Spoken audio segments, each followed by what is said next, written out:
آج میں آپ کے سامنے ایم کیو ایم کا ایک تقابلی جائزہ پیش کروں گا کہ جس سے اتفاق یا اختلاف کرنا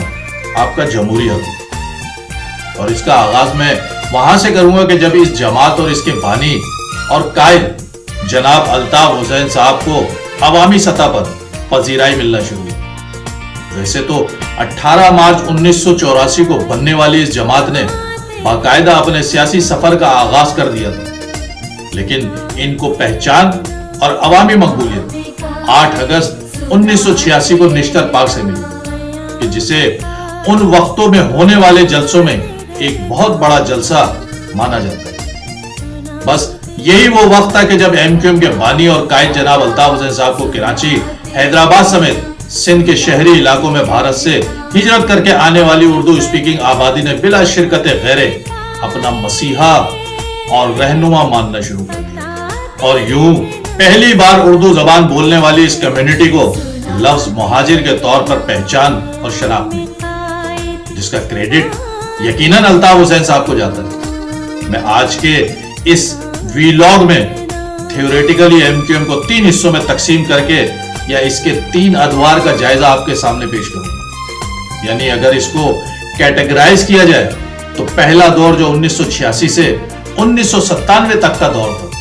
اسے حق پرستی کے نام سے جانا اور پہچانا جاتا ہے، کہ جس میں ایوانوں سے لے کر الطاف حسین کے چاروں طرف حق پرستوں کا ایسا سیلاب تھا کہ جو پاکستان کے گلے سڑے اور فرسودہ نظام کو بہا لے جانے کی پوری طاقت اور صلاحیت رکھتا تھا، اور جو الطاف حسین کے ایک اشارے پر صرف جان دینے کے لیے نہیں، جان لینے کے لیے بھی ہمہ وقت تیار رہتا تھا۔ اور یہی ایم کیو ایم کا اصل سرمایہ تھا کہ جس کا ذکر الطاف حسین صاحب اکثر و بیشتر اپنے خطابات اور تقاریر میں کیا کرتے تھے۔ نظریاتی کارکنان کی یہ کھیپ اصلاً اور نسلاً بے غرض اور بے لوث تھی۔ اس کے بعد میں آپ کے سامنے ایم کیو ایم کے دوسرے دور کا جائزہ پیش کرتا ہوں، جو کہ 1999 کے جب جنرل پرویز مشرف کا مارشل لا لگ چکا، اس سے لے کر مشرف کے پورے دور اور پیپلز پارٹی کے اتحادی رہنے تک کا وقت، یہ پورا دور مفاد پرستی سے ہی بھرا تھا، کہ جس میں منصب اور عہدوں پر بیٹھے لوگوں کا بھی نظریہ یہ ہو چکا تھا کہ جو نظر میں ہے وہ نظریاتی اور جو ساتھ ہے وہی ساتھی۔ اس رویے کا اظہار عمومی طور پر اس وقت کے کارکنان آپس میں ایک دوسرے سے کیا کرتے تھے۔ جنرل پرویز مشرف کا دور وہ دور کہلاتا ہے کہ جب ایم کیو ایم تن تنہا پورے صوبے اور خاص طور پر شہری سندھ کے علاقوں میں مکمل معاشی اور انتظامی اختیارات کے ساتھ حکومتی نظم و نسق سنبھالے ہوئے تھے، اور یہی وجہ تھی کہ اقتدار اور طاقت ملنے کے بعد حضرت علی رضی اللہ تعالی عنہ کے قول کے مطابق بے نقاب ہو گئے۔ حق پرستی پر مفاد پرستی اس طرح غالب آئی تھی کہ منشور نظریہ اور پالیسی پیچھے رہ گئی، اور پلاٹ، پرمٹ، ٹھیکے، شادی حال سمیت ہر معاملہ مفاد سے جڑ گیا، اور دولت کی چکا چوند اور اقتدار کی ہوس نے آنکھوں کو ایسا خیرہ کیا کہ عوام اور کارکنان ہی نہیں، قائد کی اہمیت بھی ان کی نظر میں غیر ضروری ہوئی۔ اس کے بعد ایک تیسرے دور کا آغاز ہوا کہ جو وفا پرستی کا دور کہلایا، یعنی 22 اگست 2016 کے بعد جو لوگ اپنی منزل حاصل کر کے تحریک اور اس کے قائد سے لا تعلق ہو گئے تھے وہ مفاد پرست کہلائے، اور جو تمام تر ریاستی مظالم برداشت کر کے بھی قائد سے اپنی وفاداری کا دم بھرتے رہے اور الطاف حسین صاحب کی اصل ایم کیو ایم کو سندھ کے شہری علاقوں میں پوری توانائی کے ساتھ زندہ رکھے رہے،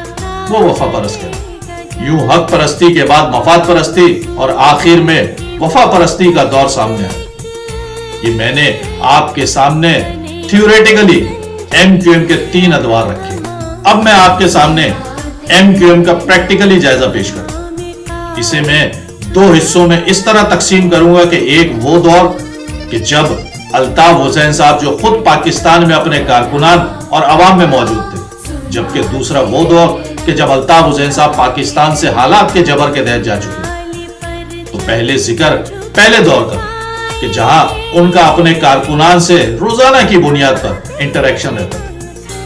تنظیمی اجلاسوں، میٹنگوں سمیت فکری نشستوں کے ذریعے کارکنان کی